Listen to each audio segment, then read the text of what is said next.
Cinema ரகசியம் நேயர்களுக்கு வணக்கம். சினிமாவை பொறுத்தவரை ஒரு மொழிகளில் ஹிட்டான படங்கள் மற்ற மொழிகளில் ரீமேக் செய்யப்படுவது வழக்கம்.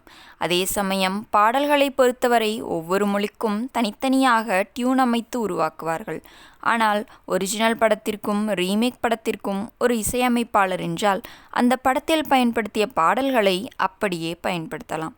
ஆனால் ஒரு மொழியில் ஹிட்டான பாடலை அந்த படத்திற்கு தொடர்பே இல்லாத வேற்று மொழி படத்திற்கு அதிகம் பயன்படுத்துவதில்லை. இந்த விதி இளையராஜாவிற்கு பொருந்தாது. ஒரு மொழியில் தான் இசையமைத்த பாடலை மற்ற மொழியில் சூழ்நிலைக்கு சரியாக இருந்தால் அதை இளையராஜா மாற்றம் செய்து பயன்படுத்துவார்.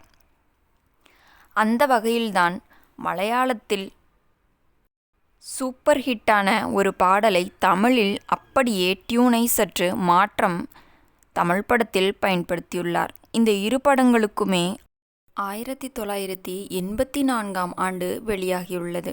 அதே சமயம் ஒரு பாடல்களும் ரசிகர்கள் மத்தியில் பெரிய வரவேற்பை பெற்றிருந்தது.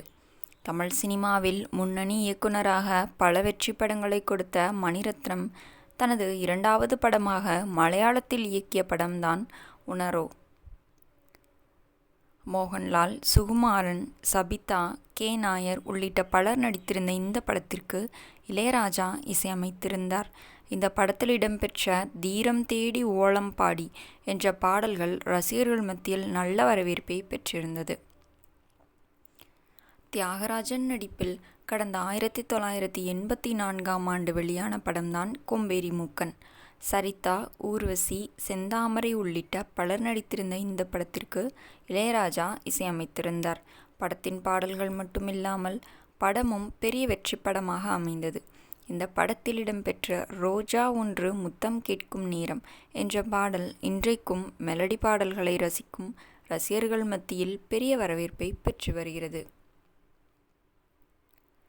மலையாளத்தில் தீரம் தேடி ஓலம் பாடி என்ற பாடலைத்தான் இளையராஜா கொஞ்சம் வேகம்படுத்தி இந்த பாடலை உருவாக்கியிருப்பார்.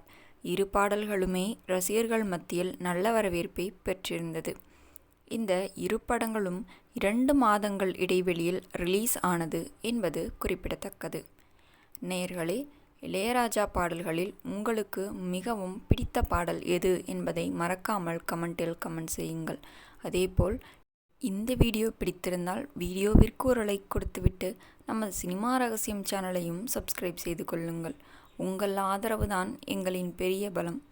மேலும் நாளை இது போன்ற சுவாரஸ்யமான சினிமா தகவல்களை தெரிந்து கொள்ள வேண்டுமென்றால் உடனடியாக நமது சினிமா ரகசியம் சேனலை சப்ஸ்கிரைப் செய்து கொள்ளுங்கள். மீண்டும் நாளை சந்திப்போம். நன்றி, வணக்கம் நேயர்களே.